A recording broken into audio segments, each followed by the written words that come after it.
नमस्कार, मैं रवीश कुमार। प्रधानमंत्री मोदी के लिए अलग से एक चुनाव आयोग बने और कांग्रेस सांसद राहुल गांधी के लिए भी अलग से एक चुनाव आयोग होना चाहिए, क्योंकि एक ही चुनाव आयोग दोनों के लिए अलग अलग काम करता दिखे यह उस देश के लिए अच्छा नहीं है जहां बुरा होना ही अच्छा माना जाता है।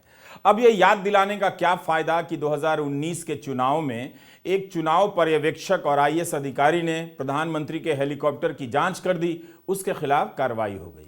इसलिए मेरा कहना है कि जब तक आप दोनों के लिए अलग अलग चुनाव आयोग नहीं बना लेते, तब तक इस चुनाव आयोग को प्रधानमंत्री मोदी और राहुल गांधी के लिए अलग अलग शब्दों और मुहावरों और हो सके तो गालियों की भी सूची जारी कर देनी चाहिए और साफ साफ बता देना चाहिए कि प्रधानमंत्री जी, आप राहुल गांधी के लिए ये सब इस्तेमाल कर सकते हैं और अपने मन का भी इस्तेमाल कर सकते हैं, लेकिन राहुल गांधी जी, आप प्रधानमंत्री के लिए यही सब इस्तेमाल नहीं कर सकते और मन का भी नहीं कर सकते। अगर उन्हें रोटी खाने के लिए कहा गया है तो आप राहुल गांधी रोटी नहीं खा सकते हैं। राहुल के बोलते ही कोर्ट जाना, आयोग चले जाना, यह सब करने से अच्छा है कि मोदी सरकार को एक कानून लाना चाहिए कि राहुल को बोलने की इजाजत नहीं है। तब तक राहुल गांधी को भी कुछ नया करना चाहिए। अपने मंच को साइलेंस जोन घोषित कर देना चाहिए। रैली ग्राउंड के बाहर स्टॉप का ट्रैफिक साइन लगा देना चाहिए और बोलने के बजाय राहुल गांधी को स्माइली का इस्तेमाल करना चाहिए। मंच पर जाते ही वोट मांगने के लिए हाथ छाप वाली स्माइली का इस्तेमाल करें। इसके बाद चुप कराने या बोलने पर पाबंदी या बोलने पर खतरे की बात कहने के लिए राहुल गांधी इन स्माइली का भी प्रयोग करें। इस वाली का खासकर जिसमें होठों पर पतलून की जिप लगा दी गई है। पनौती बोलने की जगह इस वाली स्माइल का इस्तेमाल करना राहुल के लिए सही होगा। युवा बेरोजगारों के लिए राहुल रोने वाली स्माइली का इस्तेमाल कर सकते हैं। कर्ज में डूबे किसानों के लिए राहुल लाल रंग की गुस्से वाली स्माइली का इस्तेमाल कर सकते हैं। मोहब्बत की बात करनी हो तो हार्ट वाली कई प्रकार की स्माइलियां राहुल के काम आ सकती हैं। अदानी के लिए ये स्माइली ठीक रहेगी। काला चश्मा उद्योगपति को ज्यादा स्मार्ट बनाता है, मतलब भले कुछ और निकल आता है। राहुल गांधी को चक्कर और घन चक्कर वाली स्माइली का इस्तेमाल तब करना चाहिए जब जब उन्हें कहना हो कि पुरानी पेंशन लागू नहीं करते, क्यों नहीं लागू करते, जनता का ध्यान भटकाते रहते हैं। और जब बोलता हूं तो बोलने पर पहरा लगा देते हैं। ये कहने के बजाय राहुल इन स्माइली का प्रयोग करें। देश का लोकतंत्र खतरे में है और ज़ॉम्बी तंत्र बन गया है, इसे कहने के लिए इन सब स्माइली का इस्तेमाल कीजिए। प्रधानमंत्री को गले लगाना हो तो ये वाली स्माइली ठीक रहेगी और भाषण समाप्त होने पर नमस्ते वाली स्माइली का इस्तेमाल राहुल गांधी कभी ना भूलें। ऐसा करने से राहुल गांधी को कारण बताओ नोटिस जारी करना मुश्किल हो जाएगा, जो जारी हुआ है। इसलिए हमने राहुल गांधी को सुझाव दिया है कि वे स्माइली में भाषण दें। कैसा रहेगा, राहुल गांधी भी बताएं। जब किसी के बोलने पर इतना पहरा हो तो उसे स्माइली का ही सहारा लेना चाहिए। अगर इसी तरह से राहुल के बोलने पर कानून का सहारा लिया जाता रहेगा तो मेरी राय में राहुल गांधी को स्माइली के शरण में चले जाना चाहिए। स्माइली ही लोकतंत्र की आखिरी बची हुई भाषा है। अब अगर राहुल गांधी का फोन ईडी जब्त कर लेगी तब वे स्माइली का इस्तेमाल कैसे करेंगे, इसका जवाब मेरे पास नहीं है। राहुल तो कहते हैं कि कुछ भी कर ले उन्हें फर्क नहीं पड़ता, वे बोलना नहीं छोड़ेंगे, उनका फोन ले जाना है तो ले जाए। हम लड़ने वाले लोग हैं, हम पीछे नहीं हटेंगे। जितनी टैपिंग करनी है कर लो, कोई फर्क नहीं पड़ता, मुझे तो कोई फर्क नहीं पड़ता। अगर आपको मेरा फोन चाहिए मैं दे देता हूं, आपको उठा के ले लो।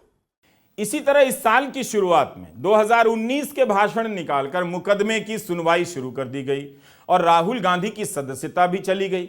लोअर कोर्ट से लेकर हाई कोर्ट तक यही सब चला। कई हफ्तों के समय की बर्बादी के बाद सुप्रीम कोर्ट से उनकी सदस्यता बहाल हुई। इसलिए 2 चुनाव आयोग होने चाहिए, प्रधानमंत्री के लिए अलग, राहुल गांधी के लिए अलग। यही नहीं, 2 राज्यपाल होने चाहिए। जब से सुप्रीम कोर्ट ने कहा है कि राज्यपाल नाम मात्र के प्रमुख हैं, तब से एक राज्यपाल ऐसा बना दिया जाए जिसकी नियुक्ति काम मात्र के लिए हो। इनका नाम होगा काम मात्र राज्यपाल और काम नहीं करने वाले का नाम होगा नाम मात्र राज्यपाल। मुख्यमंत्री का नया पदनाम रख देना चाहिए, मात्र मुख्यमंत्री। इस पद का संबंध काम और नाम से नहीं है। आप देखेंगे कि प्रधानमंत्री कभी नहीं बोलेंगे कि यह सब चलता है, नोटिस की राजनीति नहीं करनी चाहिए, आयोग के पास नहीं जाना चाहिए। लेकिन 15 लाख आपके खाते में आएंगे, यह बोलने के बाद जब पूछा गया तो अमित शाह ने कह दिया वो तो जुमला था। आप जुमला बोल सकते हैं मगर पनौती नहीं बोल सकते। याद है? हाँ, क्या पनौती? पनौती पनौती वो अच्छा भला वहां पे, अच्छा भला हमारे लड़के वहां पे वर्ल्ड कप जीत जाते, वो वहां पे पनौती हरवा दिया। टीवी वाले ये नहीं कहेंगे, टीवी वाले ये नहीं कहेंगे, मगर जनता जानती है। निंदा हो गई और इस बयान की आलोचना हो गई। क्या यह काफी नहीं था? इस शब्द से क्या इतनी दिक्कत हो गई? बीजेपी के ही सांसद इसका इस्तेमाल कर रहे हैं। मुख्यमंत्री कह रहे हैं कि जिस दिन गांधी परिवार के किसी सदस्य का जन्मदिन हो उस दिन मैच ना हो।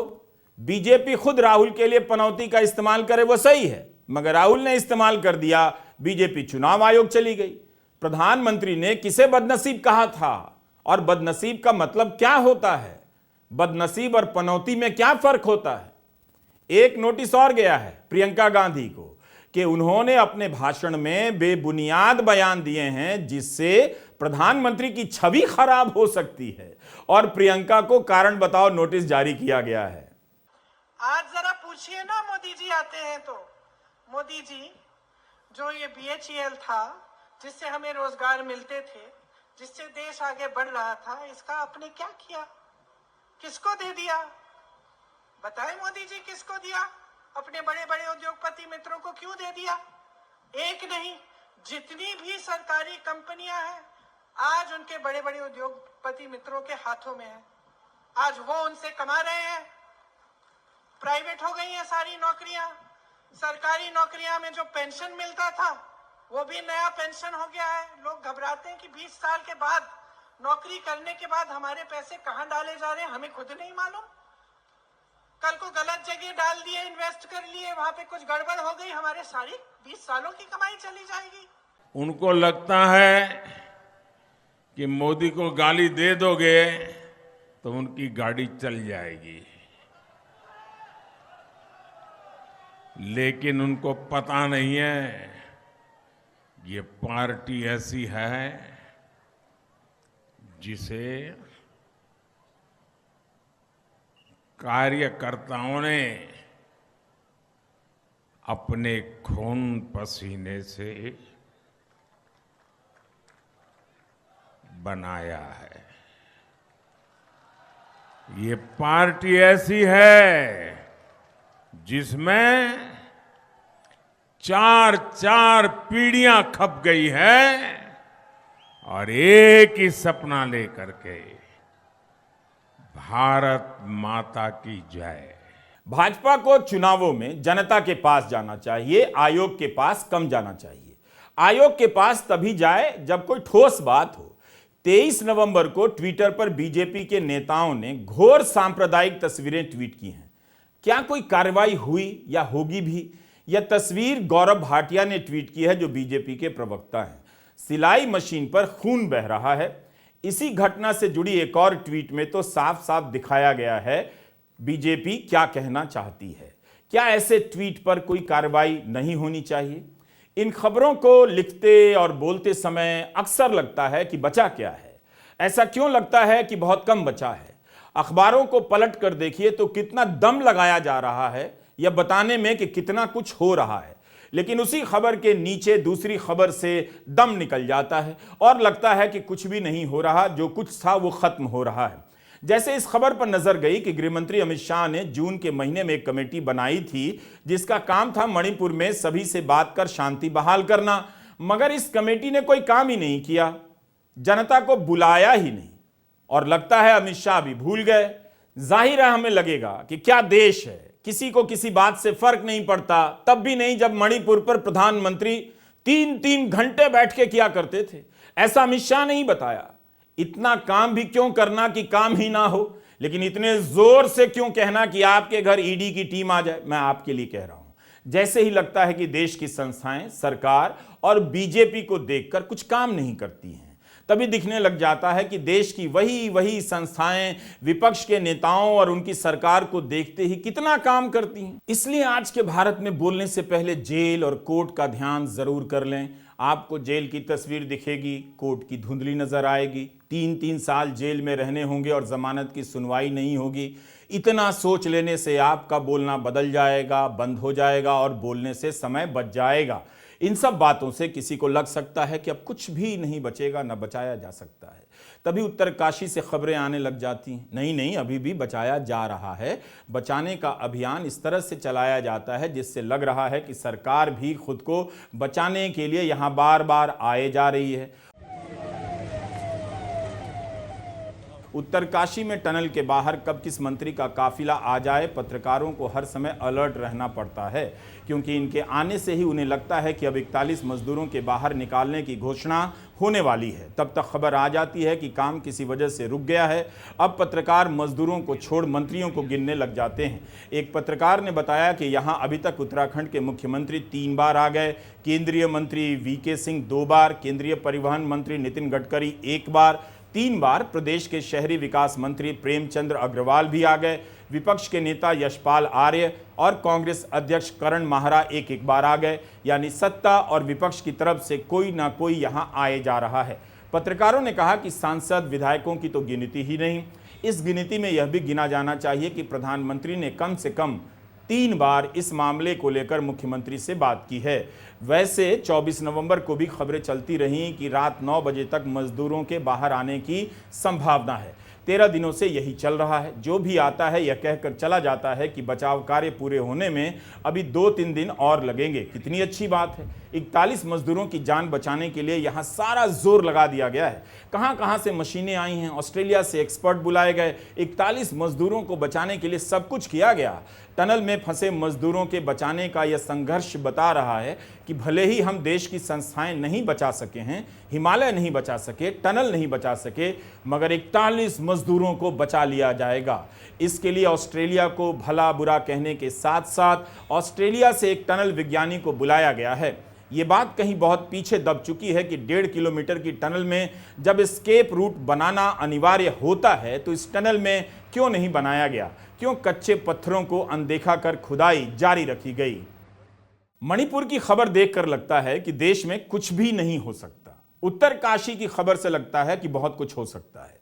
लेकिन इसी खबर की अगली खबर कहती है कि यहां हिमालय नहीं बचेगा। केवल मजदूरों को नहीं, इनकी जान फंसाने वाली कंपनी को भी बचाया जा रहा है। हिमालय खुद को बचा लेगा, जैसे यह देश तमाम संस्थाओं के ध्वस्त हो जाने के बाद भी खुद को बचा ही लेगा। इस बात का भरोसा दिल्ली की इन हवाओं से मिलता है। हवा बद से बदतर होती जा रही है, लेकिन लोग इससे एडजस्ट करते जा रहे हैं, समायोजित हो रहे हैं। दिल्ली के लोग जब खराब हवा में जी सकते हैं, क्या चुनाव आयोग और सुप्रीम कोर्ट के बिना नहीं जी सकते? सरकारों ने बता दिया है कि उनके लिए कोर्ट का ताना नहीं है, बल्कि ट्रैफिक जाम में बजाया जाने वाला एफएम का गाना है। मनी लॉन्ड्रिंग के कानून पर महीनों सुनवाई के बाद फैसला नहीं आया। 5 साल से जेल में बिना सुनवाई के कैद प्रोफेसर की जमानत की सुनवाई फिर से टल गई। तो इसका मतलब यह नहीं कि दिल्ली के इस बच्चे स्कूल नहीं गए हैं और दफ्तर पहुंचे लोगों ने आज का लंच नहीं किया है या किसी ने फिल्म नहीं देखी है। दिल्ली की यह हवा बता रही है कि हम हवा को नहीं बचा सकते और हवा भी अब हमें नहीं बचा सकती है। बचाएगा तो एयर प्यूरिफायर, जो लोग खरीद कर बेडरूम में लगाएंगे और अपनी कारों में लगा देंगे। सरकार गरीबों को एयर प्यूरिफायर देगी और उनके मोहल्ले में सामूहिक स्नान घर की जगह सामूहिक सांस घर बना दिए जाएंगे। उस पर मुख्यमंत्री या प्रधानमंत्री में से किसका चेहरा होगा, या आप अपने अपने घरों में बहस के जरिए तय कर लीजिए। इसमें कोई डिबेट नहीं कि इस जहरीली हवा ने दिल्ली और देश में करोड़ों रुपए के एयर प्यूरिफायर बिजनेस खड़ा कर दिए हैं। जल्दी ही लोग एयर प्यूरिफायर के बिजनेस को बचाने के लिए अपने अपने घरों में पराली जलाने लगेंगे। इस तरह पराली बेचकर किसान भी पैसा कमाने लगेंगे। कल तक दिल्ली पंजाब पर आरोप लगा रही थी, आज पाकिस्तान पूरे भारत पर आरोप लगा रहा है। उनके यहाँ की हवा भी जहरीली हो गई है। लाहौर वाले भारत की हवा को जिम्मेदार बता रहे हैं। बस इसी एंगल की कमी थी। अब गोदी मीडिया अपनी जहरीली हवा पर गर्व करेगा और कार्बन और नाइट्रोजन से भरी इस हवा में राष्ट्रवाद भर देगा और आप छत पर जाकर जहरीली हवा में सांसें लेने लगेंगे। धीरे धीरे खींचेंगे, धीरे धीरे छोड़ेंगे। पाकिस्तान आ गया है, अब तो कहा भी नहीं जा सकता कि हवा बदलनी चाहिए, बल्कि यह कहना भी देशद्रोह हो सकता है। जल्दी ही कोई नेता आएगा, कहेगा कि यह जहरीली हवा बहुत काम की है, इसे नहीं बदलनी चाहिए। किसी को समझाना इतना आसान काम नहीं। समझने वाले की भी सोचिए, कितना प्रेशर है, वो कितना समझे। उसे तो अपना ही नहीं समझ आ रहा है, घर कैसे चले, जीवन कैसे चले। उसे हम और आप चाहते हैं कि सब कुछ समझा दें।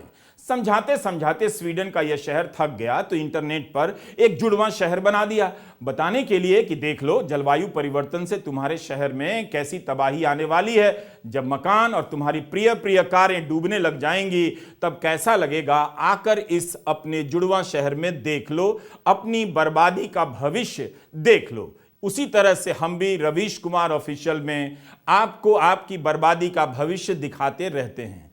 कितना कुछ हो रहा है इस देश में। जब राजनीति सेना का इस्तेमाल करती है तो कितनी चर्चा होती है, लेकिन जब राजनीति सेना का इस्तेमाल नहीं करती तब चर्चा ही नहीं होती। अब देखिए, जम्मू में आतंकवादियों ने हमला बोला, कई घंटे तक एनकाउंटर चला और इसमें भारत के 5 सैनिक शहीद हुए। इनमें बेंगलुरु के कैप्टन MV प्रांजल, आगरा के कैप्टन शुभम गुप्ता, पुंछ के हवलदार अब्दुल मजीद, नैनीताल के लांस नाइक संजय बिष्ट और अलीगढ़ के पैराट्रूपर सचिन लाउर शामिल हैं। इन राज्यों में चुनाव नहीं है, वरना प्रधानमंत्री, गृहमंत्री या कोई ना कोई मंत्री जरूर इनके घर जाता। इतने बड़े अफसरों और जवानों का आतंकियों के एनकाउंटर में मारा जाना अब किसे फर्क पड़ता है? पड़ता है। हम पूछ रहे हैं। राजौरी से पहले अनंतनाग में भी एक कमांडिंग अफसर और उनके डिप्टी शहीद हो गए। जम्मू पुलिस के अधिकारी भी शहीद हुए। 20 अप्रैल को पुंछ में 5 लोग शहीद हुए। इसमें हवलदार, सिपाही, लांस नाइक शामिल थे। 2 हफ्ते के बाद राजौरी में फिर से 5 लोग शहीद हुए। इनमें हवलदार, नाइक, लांस नाइक और 2 पैराट्रूपर थे। 4 अगस्त को कुलगाम में 3 लोग शहीद हुए।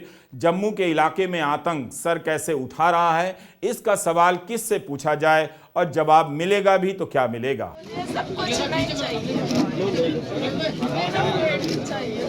मेरे ये प्रदर्शनी मत लगा पाए। यह आगरा है, शहीद कैप्टन शुभम गुप्ता का घर। मां की हालत नहीं देखी जाती है और ना हम दिखाना चाहते थे। यहाँ सरकार की तरफ से मंत्री तो पहुँचे हैं, लेकिन चेक देने का यह मौका सही नहीं लगा। हम इस पर कुछ कहना चाहते हैं। अच्छी बात है कि उत्तर प्रदेश सरकार की तरफ से मंत्री जी सांत्वना देने पहुँचे हैं, मगर क्या आपको लगता है कि इस समय माँ की हालत चेक लेने की है? क्या मंत्री जी को केवल सांत्वना जताकर नहीं लौट आना था? ऐसे वक्त में चेक देने की सरकारी रस्म से बचा जा सकता था। ऐसे मौके पर परिवार के लोगों की हालत चेक लेने की नहीं होती है। शायद सरकार कुछ दिनों का इंतजार कर सकती थी। 2020 से 2023 के जनवरी के बीच सेना के 135 जवान मारे गए हैं। पिछले साल संसद में सरकार ने एक लिखित जवाब में कहा कि 2020-21 के दौरान आतंकवाद की 437 घटनाएं हुई, 104 सुरक्षा बल मारे गए। धारा 370 हटाने के बाद आतंकवाद की यह सच्चाई आपके सामने है। नोटबंदी से आतंकवाद खत्म नहीं हुआ और धारा 370 हटाने के बाद भी आतंकवाद खत्म नहीं हुआ। इस बीच पाकिस्तान से क्रिकेट को लेकर रिश्ता सामान्य बना दिया गया। पाकिस्तान की टीम क्रिकेट खेलकर आई और चली भी गई, किसी को ऐतराज नहीं हुआ। सबने खेल भावना का सम्मान किया। अहमदाबाद में ही खेल भावना और खेल को राजनीति से अलग करने की मिसाल देते हुए भारत पाकिस्तान मैच हुआ। किसी ने 2 शब्द जवाब नहीं दिया कि पहले इसी टीम का विरोध क्यों हुआ, इस टीम को आने से क्यों रोका गया, लेकिन मैच हुआ। अहमदाबाद में ही फाइनल के मैच में खेल भावना और राजनीति सब मिलकर दालमोट में बदल गए। यह पहला मैदान है जहां खेल भावना का सम्मान हुआ और अपमान भी हुआ। इस बीच छठ पूजा समाप्त हो चुकी है। छठ के समय ट्रेन की इस हालत पर लोगों ने कहा कि आबादी बहुत है, सरकार भी क्या करे। द हिंदू ने लगातार 2 दिन आंकड़ों के साथ रिपोर्ट छाप दी। बताया कि ट्रेनों से जनरल और स्लीपर बोगियां हटाई जा रही। पूरा आंकड़ा दिया तो दिक्कत की वजह यह थी कि आम लोगों के लिए बोगियां हटाई जा रही थी, आबादी वजह नहीं थी। फिर अगले दिन हिंदू ने खबर छापी कि जनरल और स्लीपर क्लास हटाकर AC 3 का कोच बढ़ाया गया ताकि उससे मुनाफा हो। रेलवे घाटे में चल रही है। जब तक आप चिंता जाहिर करते हैं, कारणों को समझते हैं, रेल मंत्री बुलेट ट्रेन को लेकर ट्वीट कर देते हैं कि छोड़िए ट्रेन की बात है, ये देखिए बुलेट ट्रेन की पटरी कहां तक बन गई है, सपना देखिए। द हिंदू की इस रिपोर्ट की कितनी कम चर्चा है। आम लोगों के लिए कोच घटाए जा रहे हैं, उनकी यात्रा में कितना कष्ट शामिल है, मगर रेल मंत्री का वीडियो बताता है कि स्टेशन को 5 स्टार बनाया जा रहा है, जैसे जनरल क्लास, स्लीपर क्लास में चलने वाला 5 स्टार में आराम फरमाता है। संकट यह है कि हिंदी प्रदेश की विशाल जनता अंधेरे में रह रही है। जैसे ही उसकी आंखें खुलती हैं, सरकार का एक वीडियो आ जाता है कि सपना देखो, मगर हमारा वीडियो आपको उस सपने से जगाता है। रवीश कुमार ऑफिशियल सब्सक्राइब कीजिए और ज्वाइन करने का मतलब यह हुआ कि अपनी अपनी आर्थिक क्षमता के हिसाब से योगदान कीजिए। यूट्यूब में इसकी पूरी प्रक्रिया है, आप जानते हैं। खबरों को देखने का तरीका भी बदलिए और स्थान भी। जब तक आप अपनी कमाई का हिसाब नहीं लगाएंगे, उसमें कितनी वृद्धि हुई है, बचत का क्या हाल है, तब तक आप देश के इन चमकदार वीडियो को नहीं समझ पाएंगे। नमस्कार, मैं रवीश कुमार।